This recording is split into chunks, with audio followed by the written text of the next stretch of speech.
Nossa, digamos. Bem, gente, boa noite. Damos as boas-vindas a todos que se encontram aqui e dizemos da nossa felicidade de nos encontrarmos nessa noite tão valiosa para estudar uma temática desafiadora, onde requer de nós uma atenção grandiosa para que a gente possa quebrar as barreiras. Mas antes, nós gostaríamos de fazer um convite a todos. É que agora no dia 28 e 29 de novembro acontecerá a quarta Jornada Espírita de Campo do Brito. E na oportunidade nós vamos estudar sobre família, elo vivo entre o ontem, o hoje e o amanhã.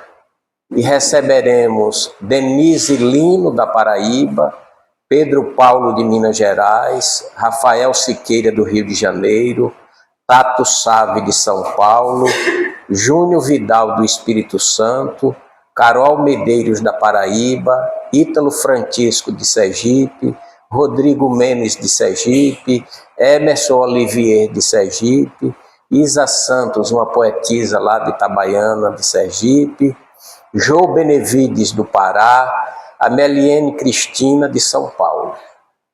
O evento acontecerá no sábado a partir das 19h15 até as 21h40 e no domingo das 8h15 às 12 horas e depois das 13h55 às 18h30. Os ingressos no sábado custam R$ 25 e no domingo R$ 30. Todo o evento está cadastrado no site jornadaespírita.com. Então lá vai ser possível ver toda a programação e tudo que vai acontecer.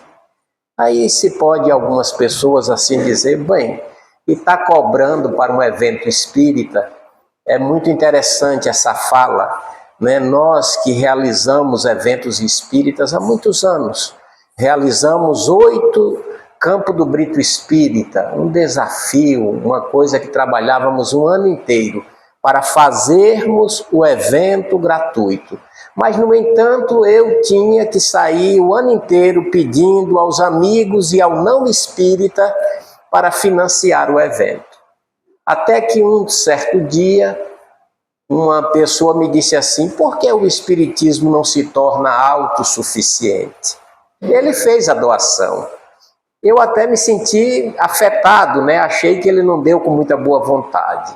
Mas hoje eu compreendo que ele me deu um conselho valioso. E aí são os espíritas que devem dizer se querem ou não o evento espírita. Né? Porque veja que contrassenso a gente pedir ao não espírita para financiar um evento espírita, porque o espírita não quer financiar o próprio evento. Não é estranho isso? Então, nós não temos interesse financeiro, né? Os ingressos não realizam o evento, não é capaz de realizar o evento. A gente ainda faz muitos eventos para a realização desse evento, porque o nosso propósito, o nosso interesse é divulgar a doutrina, e nesses anos todos a gente viveu experiências maravilhosas de pessoas, depois de participarem, deporem as lágrimas, dizendo que estava determinado a se suicidar e graças àquele evento não mais vai o fazer.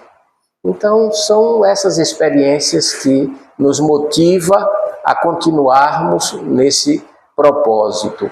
Quem tiver interesse, né, os ingressos estão sendo vendidos no Simpla e em algumas casas espíritas, né? Depois, se alguém quiser aqui da instituição também, a gente pode deixar alguns ingressos. Costumam vocês ir sempre com a turminha que a gente está aguardando, né? E quem já foi sabe o quanto é tão valioso, né? Fica aqui então o nosso convite e os nossos esclarecimentos. Mas o tema de hoje é um tema extremamente importante. Parece muito distante de nós, né? relacionamentos, sexualidade. Algumas pessoas até afirmam que em uma casa religiosa não se deveria falar sobre esse assunto. Algumas até proíbe, né, essa fala, proíbe esse assunto. Nós discordamos porque compreendemos o valor e a importância de entendermos o significado dos relacionamentos e da sexualidade. E posso afirmar que não existe relacionamentos sem a compreensão, ou bom relacionamento sem a compreensão da sexualidade. E mesmo entre um relacionamento de pai e filho, existe a sexualidade. Porque a sexualidade não é um ato sexual. E como nós imaginamos isso, aí por isso que a gente atribui, né? Porque a história humana ela é bem interessante, né? É muito firme, é muito vivo esse conceito, essa influência cultural religiosa de que o sexo é algo pecaminoso. Por isso que Maria tem que ser virgem. Porque ela não poderia ter feito sexo. Porque, veja só, na nossa consciência, o sexo é pecado. Então, como é que Maria poderia dar luz ao próprio Deus fazendo sexo, né? Eu mesmo, na minha infância, sempre tive uma inclinação religiosa. Na minha infância, fui coroinha da Igreja Católica, participei dos movimentos juvenis na igreja, e depois, quando eu casei, eu tinha uma preocupação muito grande, não sabia se eu orava antes ou depois de fazer sexo. E aí eu achava muito estranho, dizer, como é que eu posso orar e depois fazer sexo? Olha que ideia, como o sexo é algo terrível, né, na nossa consciência. E depois eu dizia, e como é que alguém pode, depois de ter feito o sexo, orar? Aí, quando eu conheci a doutrina espírita, eu passei a orar antes, durante e depois da relação sexual. Porque agora eu sei que é uma energia divina e que nós precisamos trocar essa energia. Veja que para a afirmação dos relacionamentos é preciso compreender essa sexualidade e desmistificar. Nós não conversamos com os nossos filhos porque temos receio disso. E esses tabus devem serem superados para o bem do progresso da humanidade. Por isso que a gente tem os nossos desejos de traição das nossas relações, que deveríamos cuidar e firmar, porque a gente fica com aquela falsa ideia de que o que é perigoso, o que é grave, o que é errado é que é bom. Porque é algo que é pecado.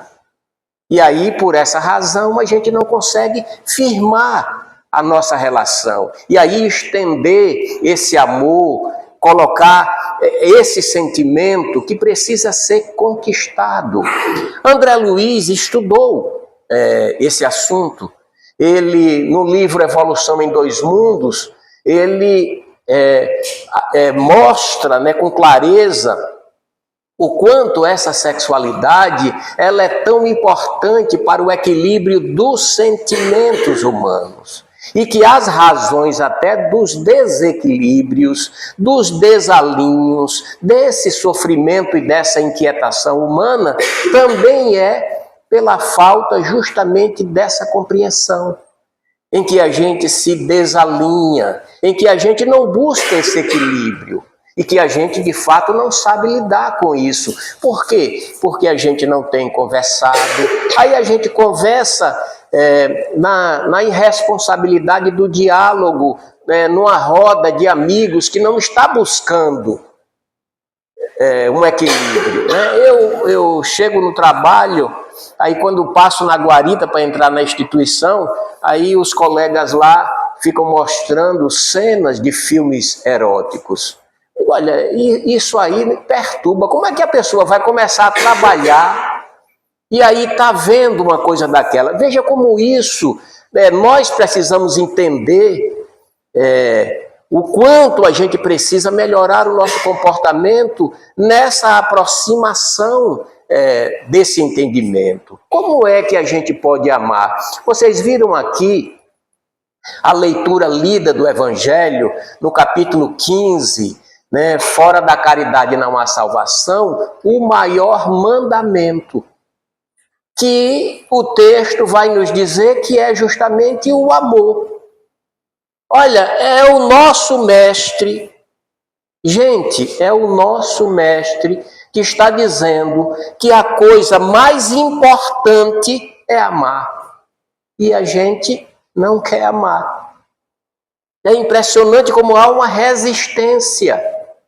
Uma resistência. Eu digo aos amigos, eu te amo. Aí é impressionante como as pessoas em volta já ficam tudo. Eu acho que ficam dizendo, esse cara é homoafetivo. Né? Porque veja como a gente não sabe lidar com isso. Isso deve ser o nosso objetivo de vida. A nossa felicidade, a nossa harmonia depende justamente desse contexto, desse interesse. Aí o Allan Kardec vai estudar na segunda parte do livro dos Espíritos sobre namoro, casamento, simpatias e antipatias. E na questão 291, ele interroga os Espíritos Supremos se no plano espiritual há também essa atração, essa simpatia existente na Terra. Porque não é impressionante como a gente se sente atraído por outro, ou a gente se sente resistente ao outro? Tudo que o outro fala a gente já é do contra, ou tudo que o outro fala nos agrada, a gente já aprova. E os espíritos vão nos dizer que sim, que também os espíritos têm essa simpatia ou antipatia, mas que não é como na Terra, porque nós somos atingidos pelas vicissitudes das paixões.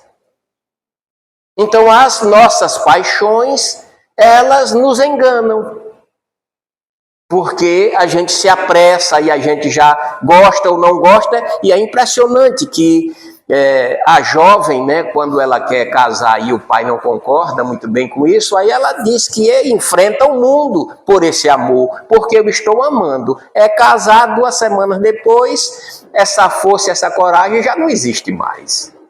E aí já se pensa na separação. Por quê? Porque não está existindo um plano desse amor a que Jesus nos propõe, que só poderá ser alicerçado pela experiência diária, pelo interesse de fazer ao outro o que gostaria que nos fosse feito, como a lição preparatória nos recomendou. E nós precisamos então avaliar como andam os nossos sentimentos. Por que estamos tão impacientes, tão aborrecidos? Por que estamos tão estressados? É preciso que a gente se diga. Porque a gente deve buscar esse estágio. Como poderemos nos equilibrar? Como poderemos nos corrigir? E alguém, porventura, estressado, ansioso, pode amar, gente? É incompatível. Por quê? Porque a sua aflição íntima o impede de raciocinar. Ele está cobrando que tudo aconteça conforme os seus interesses. E quem se propõe a amar se prepara para o enfrentamento do desagradável. Olha como é, de fato, um caminho distante desse propósito. Então nós precisamos, portanto, agora compreender, bem, a energia sexual, ela é de Deus, e os Espíritos nos diz que caminha com o homem do nascimento até a velhice. Então, não é uma relação sexual. O corpo envelhece, não existe mais ato sexual. Mas a sexualidade existe, porque é uma vibração. Para que a gente tenha uma ideia como isso se processa, a biografia de Chico Xavier foi um homem assexuado. Ele não tinha interesse na sexualidade, no ato sexual, mas ele tinha a energia sexual. E em um dado momento ele sente algo estranho na sua genitália. Aqui ele não entendia muito bem o que estava acontecendo com o seu corpo. E ele então interroga Emmanuel, o seu mentor espiritual, o que estava acontecendo com ele. E aí o Emmanuel recomenda que ele falasse com o corpo dele.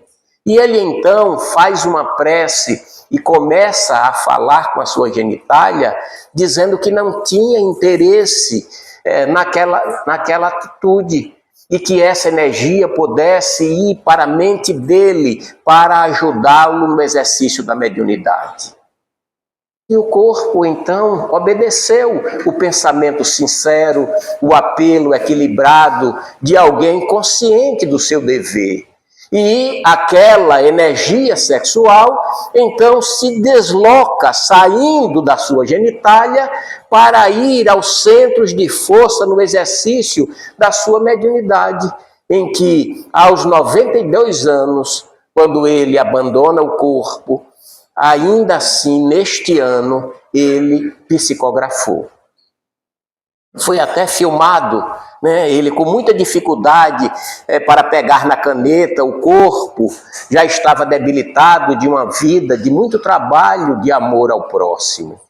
Mas veja que a energia ainda estava ali ativa, dando condição a ele de ser um instrumento, a um espírito do bem para escrever uma mensagem.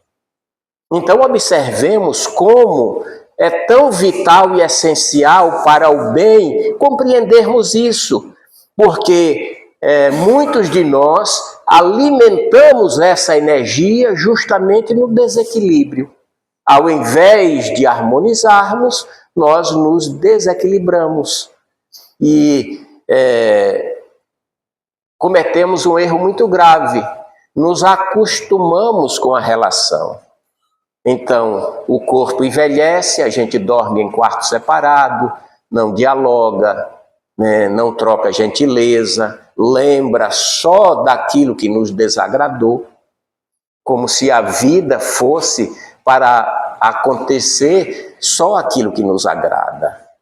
Então veja o quanto a gente precisa perceber e mudar isso, planejar isso e corrigir isso, para que o corpo possa envelhecer, mas que essa energia ainda seja viva, na gentileza do andar de mãos dadas, de fazer um cafuné, de perguntar como foi o seu dia, você dormiu bem? Sem que haja um desejo sexual, porque o corpo não mais obedece. Mas aí a criatura humana, especialmente o homem, que imagina que a sua vida esteja na sua genitália, especialmente o brasileiro, né, porque é uma cultura machista e infantilizada. Então, quando acontece isso, acabou a vida para ele. Ele imagina isso.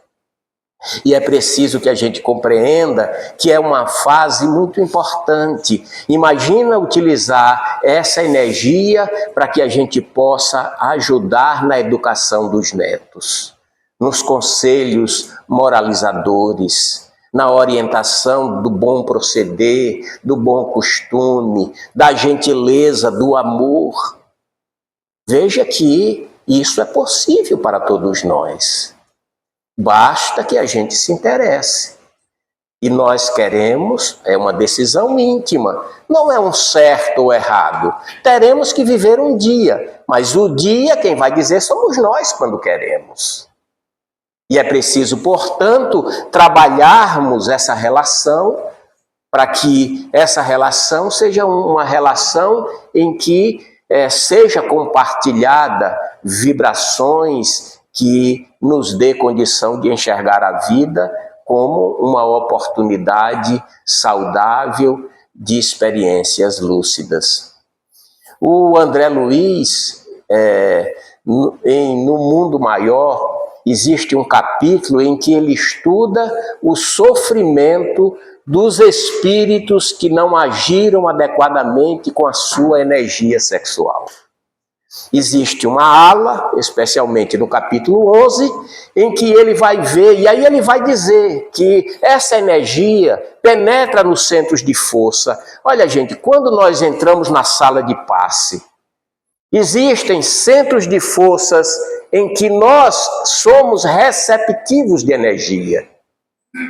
E a energia da sexualidade, na explicação do André Luiz, eles penetram nesses centros de força. E quando há um desalinho, aí obstrui. E a harmonia se dá quando essa energia penetra e circula e volta nos nossos centros de força. Então, se ela obstrui num centro, então aí a gente fica, se for no cardíaco, né? Aí a gente sente aquele peso, aquele desconforto, aquela dispneia, falta de ar, né? E isso é justamente esses bloqueios que favorecem na orientação de André Luiz, que favorece as influências dos espíritos perturbadores. Agora imaginem as pessoas que têm uma conduta perturbadora. Tem uma pessoa dessas que estão gravando vídeos aí na internet, ele está fazendo uma coisa bem interessante. Ele vai na rua e pega uma garota de programa e leva para casa e trata com gentileza. Ele contrata ela para dormir na casa dele. Aí ela topa. E aí, quando chega lá, tem um quarto arrumado, ele tem um pijama especial para ela.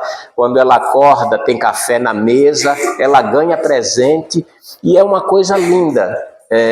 Como depois todas elas desabam em lágrimas, porque na verdade são pessoas carentes de gentileza, de atenção. A gente pode condenar, né? Mas estão vendendo o próprio corpo, né? A gente precisa ver cada história, né, de dores e dramas, e aí veja, quando é tratada dignamente, aquelas pessoas se renovam de esperança.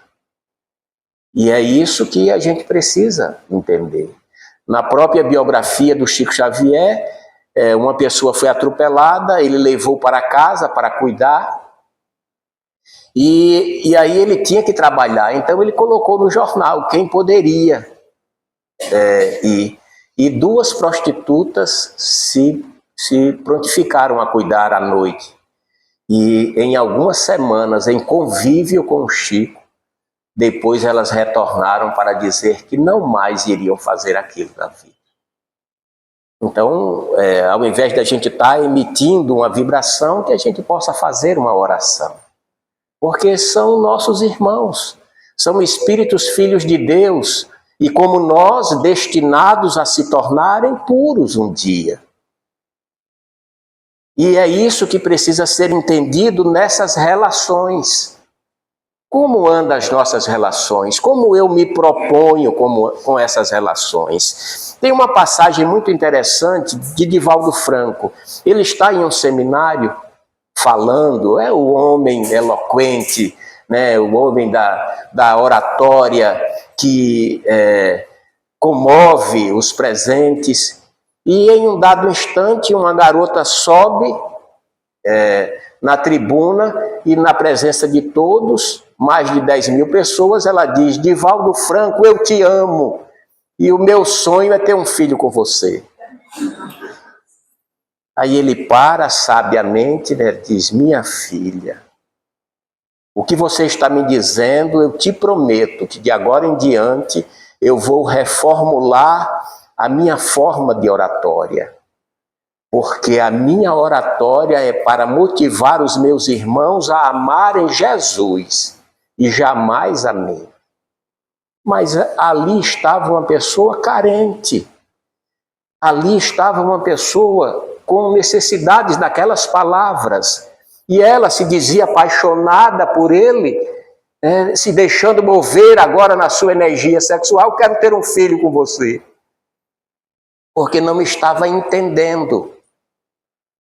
Então observemos como as relações e a sexualidade, elas estão tão intimamente associadas, e que os próprios especialistas vão dizer, quando a sexualidade não está equilibrada, há divórcios, friezas, agressões, que poderiam ser alteradas, que poderiam ser corrigidas. E o que é que eles nos recomendam? Que a gente precisa se tocar, se conhecer, que a gente precisa saber o que nos dá prazer, para a gente dizer ao companheiro ou à companheira. Porque a gente cria uma coisa geral e imagina que todo mundo goste. Olha, eles nos recomendam que a gente faça cafuné. É uma coisa que eu não gosto. Eu já dispensaria isso, né? Quando a mulher começa a fazer, eu pego a mão dela e boto aqui. Porque eu acho que incomoda meu couro cabeludo, é sensível, eu acho que está apertando. Então, veja, às vezes a gente está achando que está fazendo uma coisa para agradar e não está. Veja como é importante esse diálogo.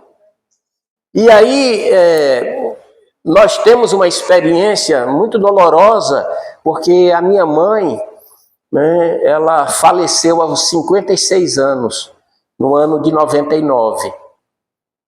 E ela era de uma geração em que a mulher não poderia se tocar. E porque ela nunca se tocou, ela só percebeu que tinha um câncer de mama em estado avançado, que em poucas semanas ela chegou a óbito. Que se tivesse se tocado, teria descoberto a tempo de ser extraído o tumor e ela ter ficado um pouco mais, o que nos traria bastante alegria nessa reencarnação. Então, é algo que deve ser feito e nós precisamos entender. Sabe por quê? Nos é ensinado, e aí a gente vê muitas igrejas até falando, né, de cura gay, condenando o homem afetivo vai para o inferno. Veja que coisa terrível isso, né? Por quê? Porque a masturbação, o sexo anal, o sexo oral é pecado. Mas por que é pecado? É pecado porque o sexo deve ser para a procriação. Eu acho isso muito bacana. Olha, o sexo é apenas para a procriação. Aí o Emmanuel ele vai dizer assim, os tormentos da sexualidade na Terra é por causa da hipocrisia do homem. Como ele é sincero e claro. Porque, veja só, gente, olha, eu comecei a namorar com a minha esposa no dia 14 de agosto de 1990. E nesse mesmo ano eu tive relação sexual com ela. Mas, segundo a orientação religiosa, até hoje eu deveria ter feito 3 relações sexuais com ela, que são o resultado dos nossos 3 filhos. Viu só como nós somos hipócritas? E que as religiões precisam se debruçar sobre essa realidade, porque nós somos seres sexuais.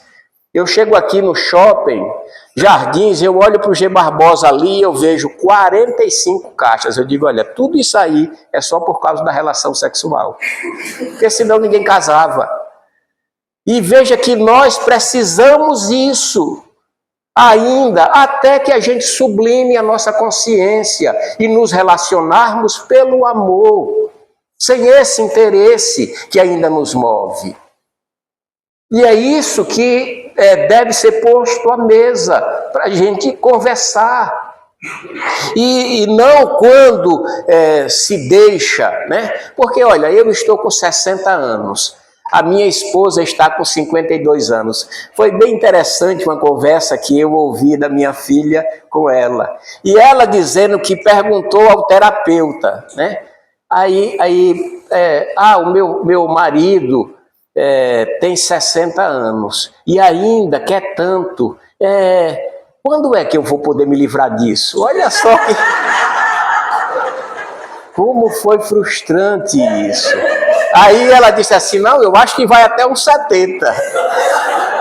Aí eu fico pensativo agora, imagine a cabeça dela, meu Deus, aguentar 10 anos. Quando na minha mente é completamente diferente. É algo muito verdadeiro, muito sincero. Ela tem 52 anos e eu acho ela tão linda. E aí eu digo, isso deve ser amor, porque ela não deve ser tão bonita como eu consigo ver. Por quê? Porque ela tem 52 anos. Mas veja o que é, gente, quando a gente se interessa por esse amor. Porque aí é não ter medo do envelhecimento, de deixar o ato sexual. Porque se ela... aí eu passei a ter muito cuidado, agora saber se há realmente vontade, né? Porque eu digo, olha, eu não posso fazer nada que não seja bom. Porque me interessa, quem ama se interessa com o que o outro sente. E é isso que a gente precisa aprender. E é isso que a gente precisa colocar em prática, para o bem das relações, da vida. E aí, a doutrina espírita, ela vai nos dizer que essa relação, ela se estende além dessa experiência, gente. Olha que coisa louca. Eu posso, em outra reencarnação, ser o esposo da minha mãe. Aí eu terei relações sexuais com ela. Veja que como para a espiritualidade, a sexualidade não é nada. Somos nós que criamos isso. Então é um incesto espiritual. Veja como nós precisamos deixar isso leve para a gente equilibrar, porque a orientação é de que exista respeito, responsabilidade e amor. Aí a gente pode perguntar, meu Deus, e como é que se pode fazer sexo com respeito e responsabilidade? Porque a gente imagina que seja algo desrespeitoso. Por isso que a gente não consegue orar durante a relação sexual. E a minha esposa, a qualquer momento que ela me abrace, eu faço uma prece. Isso virou uma praxe em mim. Aí peço aos bons espíritos que possa iluminar a nossa relação. E aí vocês podem até imaginar, nossa, deve ser uma relação perfeita, né? E está longe disso. Está longe, porque nós somos imperfeitos e não podemos construir nada perfeito. Mas isso gera essa alegria de estar junto, de olhar no olho, né? Os especialistas dizem que é fundamental para a recuperação dessa relação que se dê abraços longos, mais de 20 segundos, que se dê beijos duradouros. Olha, gente, é o toque, é isso que precisa ser entendido. E aí, nessa relação com um amigo, nessa relação com um filho, nessa relação com a mãe, com o pai, veja o quanto precisa haver esse respeito. Eu vou ouvir, eu vou analisar se faz sentido, eu vou me encorajar. Porque quando a gente compreende, né, imagine que coisa maravilhosa, você saber... minha mãe, eu era incapaz. Eu fazia o seguinte, tinha um lugar que ela não gostava que eu fosse, quando eu era criança. Aí eu ia para esse lugar, mas depois, antes de ir para casa, eu passava em outro. E aí ela me perguntava, onde você estava? Aí eu dizia que estava no lugar, que era a casa de minha tia, para que eu não tivesse que mentir para ela. Então, nesses anos todos... Eu casei no dia do meu aniversário, então é uma data muito importante, e nesse dia que estávamos comemorando, aí eu disse, todos esses anos, veja só gente, de 1990, Então, são 36 anos. Eu disse, nunca disse uma mentira. Aí o meu cunhado já disse, já mentiu aí. Aí a minha esposa disse, é verdade, é uma decisão dele. E a gente só mente se a gente quiser. Então é só não querer, não precisa. Então isso é fundamental que a gente coloque algumas práticas, alguns valores no nosso dia a dia. E se a gente não cuidar dessa relação, como essa relação vai melhorar, vai se aperfeiçoar? Eu sempre digo à minha esposa, olha, só tenho uma filha agora que está conosco, mas está morando aqui, que está estudando. Então a gente já fica só um bom tempo. Eu disse, olha, ninguém vai gostar de velho.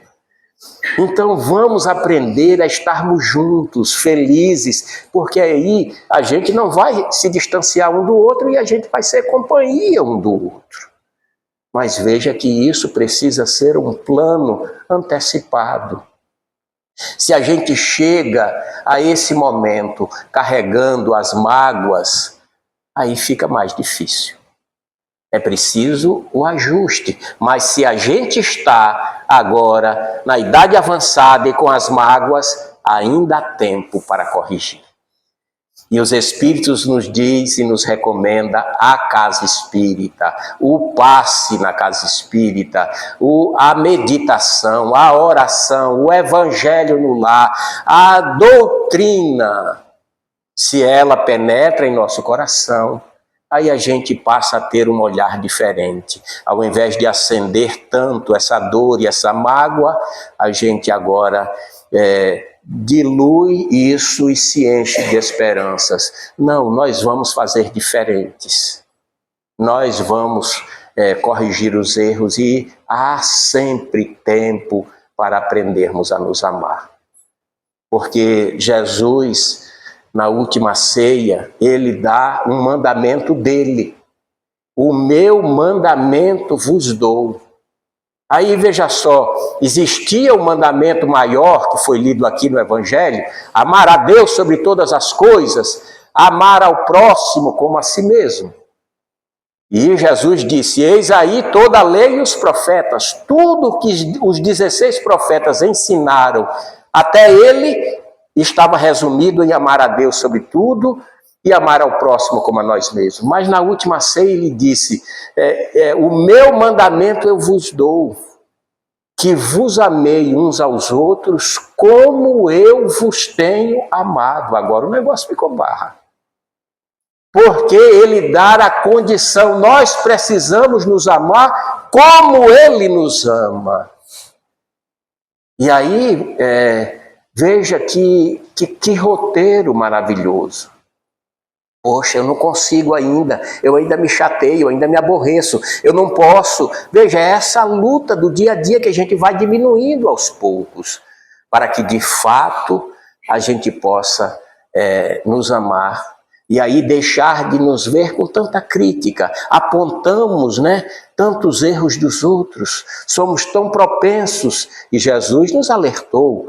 Por que ver um argueiro no olho do outro e não enxerga uma trave no vosso? Olha que lucidez, Olha para si. Por que está tão preocupado com o outro? Auxilia o outro e deixa o outro. A decisão é do outro, cabe ao outro, no momento do outro.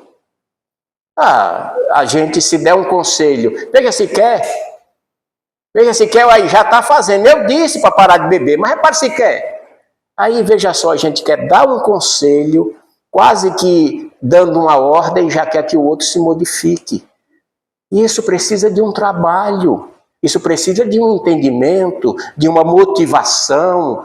Por isso que é preciso estar próximo, é preciso a alteração nessa vibração para que tudo ocorra adequadamente.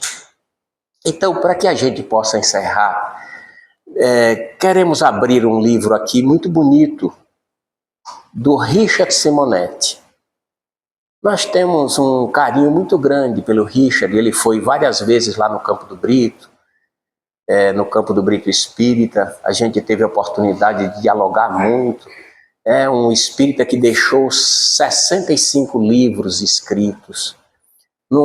A literatura dele é tão bela, né? Às vezes até eu oro assim, meu amigo, me inspira, porque uso muito a forma como ele utilizava, era um orador, uma voz de locutor, um homem notável. E nesse livro, Encontros e Desencontros, é um livro de relatos, 31 relatos, e justamente esse 31º relato, ele chamou de Encontros e Desencontros, o mesmo nome do livro, e conta uma experiência que retrata tudo o que a gente tentou passar aqui. E rogamos aos céus que a gente tenha alcançado tocar o coração de alguém, e o meu, né, de espírito necessitado e carente, de aprender a se relacionar e a utilizar essa energia sexual para o bem da vida. E ele diz que Simone encontrava-se sentada em um banco da praça e ficava olhando em volta dela. E lembrava que foi naquele banco, há 17 anos atrás, que ela conheceu o esposo. E viveram 15 anos de alegria e de felicidade. Mas há 2 anos ele tinha abandonado o lar, deixado ela por uma outra garota.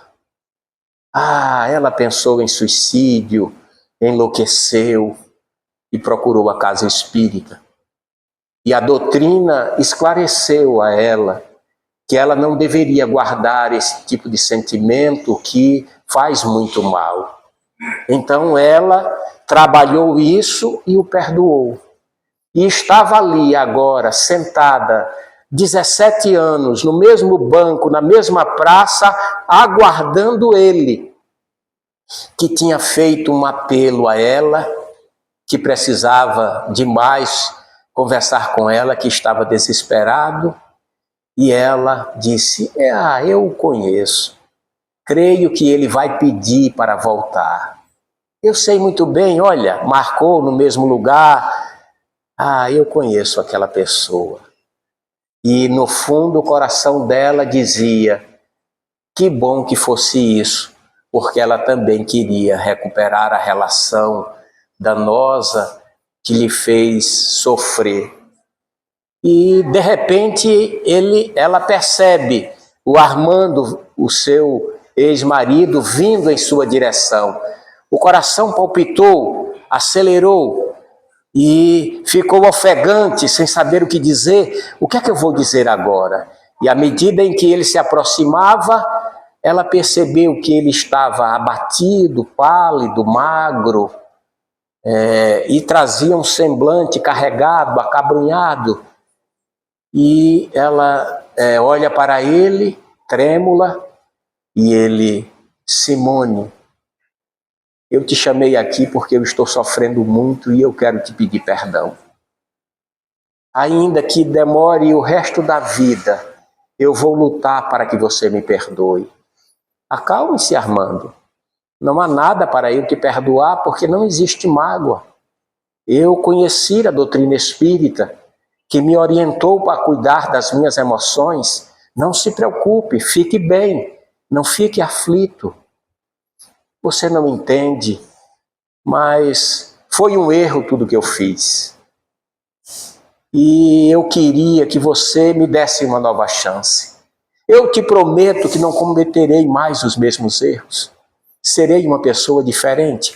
Ela ficou trêmula. Era aquilo que ela esperava. Alinhar a vida, voltar para o marido, a quem ela amava, a quem teve 4 filhos. E ele se ajoelha. Não faça isso, não, eu quero fazer isso assim. Porque eu reconheço que eu errei e agora é certo que eu preciso de você. Mas e a outra garota?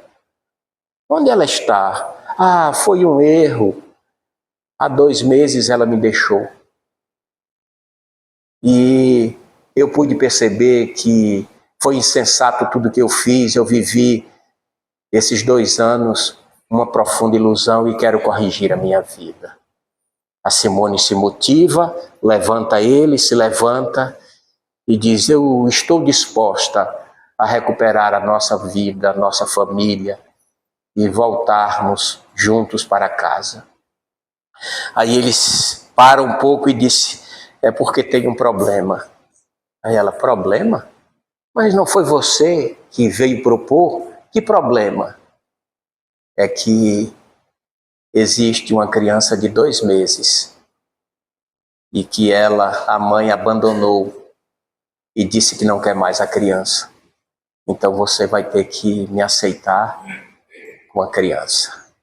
A Simone foi arrebatada com a notícia avassaladora. O filho da outra. Não, nós vamos encontrar um lugar para ele. Nós vamos encontrar um casal responsável. Mas Simone era uma espírita cristã e parou.